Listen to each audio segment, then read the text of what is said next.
99 TV brings you Kapiva Freedom Sale. Ayurveda and wellness products పై 30% వరకు discount. Description లో link పై click చేసి best offers తో ఇప్పుడే shop చేయండి.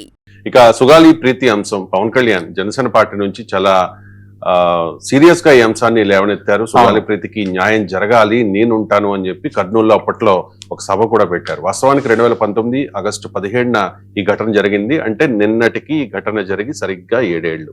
ఇప్పుడు సుగాలి ప్రీతి తల్లి వీల్ చైర్ యాత్ర చేస్తాను అంటూ ఉన్నారు. ఎందుకంటే సుగాలి ప్రీతి వాళ్ళ తల్లి హ్యాండిక్యాప్డ్, నడవలేరు. గతంలో పవన్ కళ్యాణ్ కలిశారు, పవన్ కళ్యాణ్ హామీ ఇచ్చారు, కానీ గవర్నమెంట్ వచ్చింది, అయినా కూడా పవన్ లో ఆ చలనం లేదు. ఎందుకు మాకు న్యాయం చేయరా, మీరు అప్పుడు ప్రతిపక్షంలో ఉన్నప్పుడు అది చెప్పారు ఇది చెప్పారు అంటూ రీసెంట్ గా కామెంట్ చేసింది. అండ్ జగన్ కూడా రీసెంట్ గా సుగాలి ప్రీతి వాళ్ళ తల్లి కలిశారు. అంటే వైసీపీలో జాయిన్ అయిపోతూ ఉన్నారు. ఈ టైప్ ఆఫ్ ఆరోపణలు అన్ని వస్తే వాటిని ఖండించారు సుగాలి ప్రీతి తల్లి. ఇప్పుడు చెప్తూ ఉన్నారు, కూతురికి న్యాయం జరిగే వరకు, ఎవరైతే తన కూతురి మీద అంత దారుణంగా అత్యాచారం చేసి చంపేశారో వాళ్ళకి శిక్ష పడే వరకు ఊరుకునేది లేదు, నేను యాత్ర చేస్తాను అంటూ ఉన్నారు. యాత్రకైతే పోలీసులు అనుమతి ఇవ్వలేదు. ఇది ఇప్పుడు ఈ సుగాలి ప్రీతి అంశం చుట్టూ రాజకీయం నడుస్తుంది ఏమంటారు? అంటే సుగాలి ప్రీతి అంశం చాలా మందికి అవగాహన ఉంది, కొందరికి అవగాహన లేదు. ఎందుకంటే ఈ మధ్య కాలంలో కొందరు అంటే గతంలో ఫాలో అవ్వని వాళ్ళు సుగాలి ప్రీతి కేసు ఏంటి నాకు ఒకరు అడిగారు.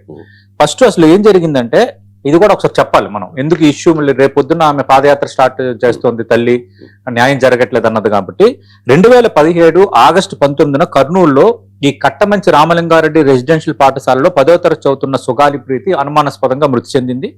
ఈ పాఠశాల యాజమాన్యం ఏమో ఆమె ఊరేసుకుని చనిపోయిందని చెప్పారు. బట్ తల్లిదండ్రులు మాత్రం తమ కుమార్తెపై లైంగిక దాడి జరిగింది, లైంగిక దాడి చేసి హత్య చేశారన్నది వాళ్ళు ఆరోపిస్తున్న అంశం. చిన్న కరెక్షన్ ఇక్కడ, నేను 2019 ఆగస్టు 17 అనుకున్నాను, బట్ ఇట్స్ 2017 ఆగస్ట్ 19. 2017 ఆగస్ట్ 19 అంటే టీడీపీ గవర్నమెంట్ ఉన్నప్పుడు ఉన్నప్పుడు అయింది ఇన్సిడెంట్. చిన్న కరెక్షన్. అయితే ఈ మేరకు న్యాయ పోరాటం ప్రారంభించారు. తొలుత రాష్ట్ర పోలీసుల పరిధిలో ఇది సాగింది. తర్వాత రాజకీయ ప్రజా సంఘాల ఒత్తిడి పెరగడంతో సిబిఐ దర్యాప్తు అంశం కూడా తెర ముందుకు వచ్చింది. అయితే 2020లో అప్పటి ప్రభుత్వం జీవో నంబర్ 37 ద్వారా ఈ కేసును సిబిఐకి అప్పగించింది. ఇప్పుడు 2019 జగన్మోహన్ రెడ్డి అధికారంలోకి వచ్చిన తర్వాత.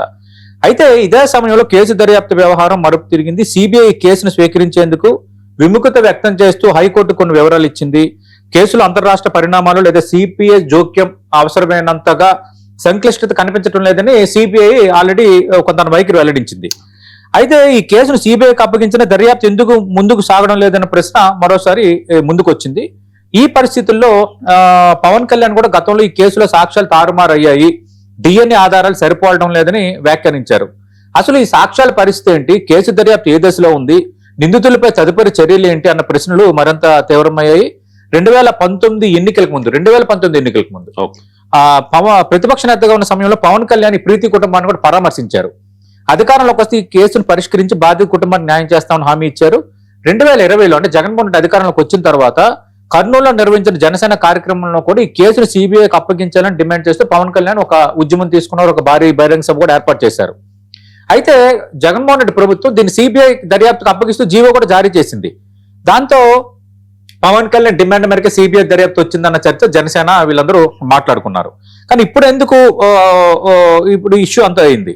అయితే ఇక్కడ ఏంటంటే పవన్ కళ్యాణ్ అధికారంలో రాకముందు కేసుపై పదే మాట్లాడారు, ఇప్పుడు ఎందుకు మాట్లాడలేదనేది ఆమె పార్వతి ఆమె ప్రశ్నిస్తున్న అంశం. అయితే గత ప్రభుత్వ హయాంలోనే ఈ కేసును యాక్చువల్గా రాజకీయంగా తీసుకెళ్లింది జనసేన, కానీ గత ప్రభుత్వ హయాంలోనే సాక్ష్యాలు బలహీనపడ్డాయన్నది కొందరు చెబుతున్న మాట. ఇతర రాజకీయ నాయకులు పార్టీ కార్యక్రమానికి వర్తించిన నిబంధనలు తనకు మాత్రమే ఎందుకని పార్వతి అంటున్నారు. కర్నూలులో ఉన్న తన కూతురి సమాధి నుంచి అమరావతి సెక్రటేరియట్ వరకు వెళ్లి ప్రభుత్వాన్ని నేరుగా ప్రశ్నించాలి అనేది ఆమె నిర్ణయం. ఆమె యాత్రకు అనుమతి లేదని ఇప్పుడు పోలీసులు చెప్తున్నారు. యాత్రను ఆపలేరు, న్యాయం కోసం వెనక్కి తగ్గనని ఆమె అంటున్నారు. మరోవైపు లా అండ్ ఆర్డర్ సమస్య తలెత్తొచ్చు అని పోలీసులు అయితే దీన్ని నిరాకరిస్తున్నారు. అంటే ఇప్పుడు సమస్య ఏంటంటే కూతురు సమాధి నుంచి నేను యాత్ర ప్రారంభిస్తా, నాకు న్యాయం జరగట్లేదు, ప్రభుత్వం ఎన్ని ఇబ్బందులు పెట్టినా పోలీసులు ఎన్ని ఆంక్షలు విధించినా తన పోరాటాన్ని ఆపబోమని స్పష్టం చేస్తున్నారు. అయితే అందుకు ఈ ఆగస్టు 19న కర్నూలులో ఏం జరగబోతుంది అనేది ఆసక్తికరం. అంటే రేపు ఆమె బయలుదేరదామని అంటున్నారు. ఇక్కడ 2 రకాల అంశాలు చూడాలి. ఒకటేంటి, 9 ఏళ్లు గడిచిపోయాయి, కూతురు లేదు, కేసులో తేల్చిన న్యాయం లేదు, దోషులపై చర్యల్లో స్పష్టత లేదు. కానీ ఆమె తల్లిగా పోరాటం చేస్తున్నారు, ఆమె ఆవేదన అర్థం చేసుకోదగింది. కానీ అదే సందర్భంలో సిబిఐ ఈ కేసుకు సంబంధించి సిబిఐ దర్యాప్తుకు ప్రభుత్వం అప్పగించిన తర్వాత సిబిఐ హైకోర్టులో ఒక అఫిడవిట్ వేసింది. ఏమని చెప్పింది సిబిఐ? ఇందులోని మేము ఇన్వాల్వ్ కావాల్సినంత సంక్లిష్టత లేదు, ఇందులో సరైన సాక్ష్యాలు లేవు, రాష్ట్ర స్థాయి దర్యాప్తు సంస్థలు దర్యాప్తు చేస్తే సరిపోద్దని సిబిఐ ఒక నోటు ప్రజెంట్ చేసింది. యాక్చువల్ గా ఇప్పుడు ఈమె చేస్తున్న ఆరోపణలు ఏంటంటే పవన్ కళ్యాణ్ టార్గెట్ గా కొన్ని మాట్లాడుతున్నారు. ఆ మధ్యకాలంలో కూడా ఒక ఇష్యూ గట్ట అయినప్పుడు ఆమె కూడా వచ్చి పవన్ కళ్యాణ్ వ్యతిరేకంగా నినాదాలు చేశారు వైఎస్ఆర్ కాంగ్రెస్ పార్టీ వాళ్ళందరితో కలిసి. కానీ ఇక్కడ ఏంటంటే దీన్ని మరింత రాజకీయంగా మలిచేయాలి అని కొంత వైఎస్ఆర్ కాంగ్రెస్ పార్టీ అడ్వాంటేజ్ తీసుకునే ప్రయత్నం చేస్తుందా, ఇలాంటి ప్రశ్నలు కూడా ఇప్పుడు తెర ముందుకు వస్తున్నాయి. ఎందుకంటే పవన్ కళ్యాణ్ 2017 అయ్యింది, 2017లో కూటమి అధికారంలో ఉంది, 2014 నుంచి 2019 వరకు. తర్వాత కొంత వాళ్ళు కొన్ని ఆరోపణలు చేశారు, అలాంటి జరగలేదని స్కూల్ యాజమాన్యం చెప్పింది. స్టేట్ పోలీసులు దర్యాప్తు చేశారు, సిబిఐ కావాలని పవన్ కళ్యాణ్ ప్రశ్నించారు. ఎందుకంటే 2019లో పవన్ కళ్యాణ్ ఒంటరిగా పోటీ చేశారు, ఆ కూటమితో లేరు. 2020 కరెక్ట్ గా ఏడాదికి కర్నూలులో ఆయన ఇదే ఇష్యూ తీసుకుని కుటుంబాన్ని పరామర్శించి ఇష్యూ రెండు తెలుగు రాష్ట్రాలకు తెలిసేటట్టుగా చేశారు. సుగాలి ప్రీతి ఇష్యూ నేను ఉంటానమ్మా అండగా అని చెప్పారు. కానీ ఏంటంటే సిబిఐ దీంట్లో ఆసక్తి చూపించలేదు దర్యాప్తు చేయడానికి. తర్వాత ఇప్పుడు ఆమె చేస్తున్న డిమాండ్ ఏంటి, 2020లో అంత జరిగిపోయింది, 2021, 22, 23, 24 అంటే ఆ 4 సంవత్సరాలు అంటే 2019 నుంచి 2024 వరకు ఎవరు అధికారంలో ఉన్నారు? రావు గారు, జగన్, వైఎస్ఆర్ కాంగ్రెస్ పార్టీ అధికారంలో ఉంది. మరి అప్పుడు సిబిఐ దర్యాప్తుకి ఇచ్చారు, సిబిఐ విముఖత చూపించింది, సాక్ష్యాలు లేవని చెప్పింది. బట్ పవన్ కళ్యాణ్ పదే అంశాన్ని ప్రస్తావించారు, జరిగింది. మరి ఆ 4 ఏళ్లలో న్యాయం జరగలేదన్న ఆమె అప్పుడు ఎందుకు అంత గట్టిగా ప్రశ్నించలేకపోయింది? పవన్ కళ్యాణ్ అంత ప్రశ్నించారు, గట్టిగా నిలదీశారు. కానీ ఇప్పుడేంటి, ఆమె ఇప్పుడు న్యాయం జరగట్లేదు అని ఇప్పుడు పాదయాత్ర చేస్తుంది. దానికి ఇప్పుడు పవన్ కళ్యాణ్ మీద మొత్తం దీన్ని టర్నప్ చేయడానికి ఒక వర్గం ప్రయత్నం చేస్తుంది. పవన్ కళ్యాణ్ టార్గెట్ చేయాలి, పవన్ కళ్యాణ్ మీద ఈ ఇష్యూని ఆమె ఇచ్చారు కాబట్టి ఇతను న్యాయం చేయట్లేదు, పవన్ కళ్యాణ్ దీనికి కారణం అని పవన్ కళ్యాణ్ వైపు ఒక నెగిటివ్ సెన్స్ గా దీన్ని మార్చడానికి అయితే ఒక ప్రయత్నం జరుగుతున్నట్టుగా తెలుస్తోంది. పాదయాత్ర చేయడమా లేదంటే ఆవేదన వ్యక్తం చేయడానికి నేను తప్పపట్టడం లేదు. కానీ పొలిటికల్ ప్రొవోకింగ్ లో చిక్కుకుంటే మాత్రం సమస్యలు ఎదురయ్యే అవకాశం కూడా ఇక్కడ కనిపిస్తోంది. ఇక్కడ సాక్ష్యాలు అందుబాటులో లేవు, సిబిఐ దర్యాప్తులు మేము చెయ్యము, అంత సంక్లిష్టత లేదని సిబిఐ తేల్చేసింది. ఇంకెవరు దర్యాప్తు చేయాలి, ఇంకెవరు తేల్చాలి ఈ అంశాన్ని అన్నది ఇప్పుడు కొంత పెద్ద చిక్కుముడి ప్రశ్నగా ఉంది. అందుకు నేనేమంటున్నానంటే ఇది పవన్ కళ్యాణ్ టార్గెట్ చేసే రాజకీయ అంశంగా కొందరు ప్రయత్నం చేయొచ్చు.